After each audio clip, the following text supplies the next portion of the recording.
अस्सलाम वालेकुम वरहमतुल्लाहि वबरकातुहू। Hi hello welcome to my channel అండి।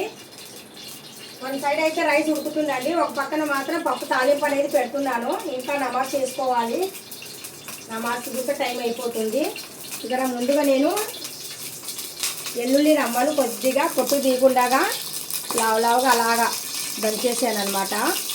ఇప్పుడు కొద్దిగా ఆయిల్ అనేది హీట్ ఎక్కిన తర్వాత నేను ఎల్లుల్లి రమ్మలు వేసాను।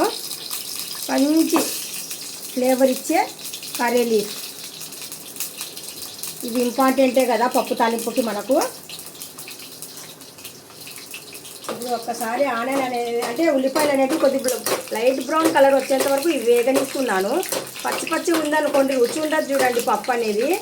పప్పు తాలింపే ఇంపార్టెంట్ అండి మనకు।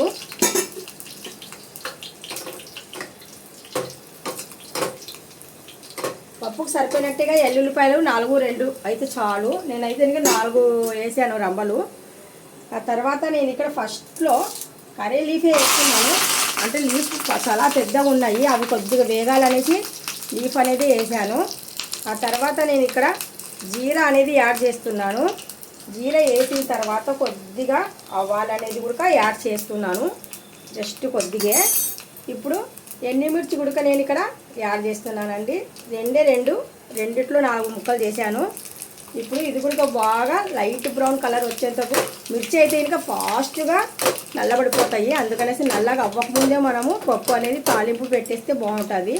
కొద్దిగా వేడెక్కిన తర్వాత వేద్దాము, అంటే తాలింపు వేస్తే ఇంకా మంచి సువాసన అనేది రావాల మనకు। చూస్తున్నారు కదా, ఇలాగ రావాల గుమ్మగుమ్మల ఇలాగ వచ్చింది అనుకోండి పప్పు తాలింపు, వెంటనే మళ్ళీ ప్లేట్ అనేది ఇలాగా కవర్ చేసేయండి। అలా కవర్ చేస్తే కనుక అది తాలింపు అనేది ఇలా పట్టేస్తుంది అనమాట ఆవిరి, అప్పుడు పప్పు అనేది మంచిగా కమ్మగా ఉంటుంది। ఇప్పుడు ఒక్కసారి నేను పప్పు అనేది కలిపేస్తున్నాను। టమోటా పప్పు చేశాను ఇక్కడ నేను, పప్పు టమోటా।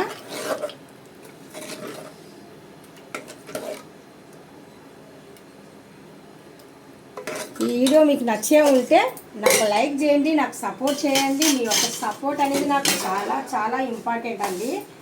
చూస్తున్నారు కదా, ప్రతిదీ నేను మీకు ఇలాంటి కుకింగ్వి ఎన్నో పెడుతుంటాను, మీ సపోర్ట్ నాకు ఉంటే కనుక।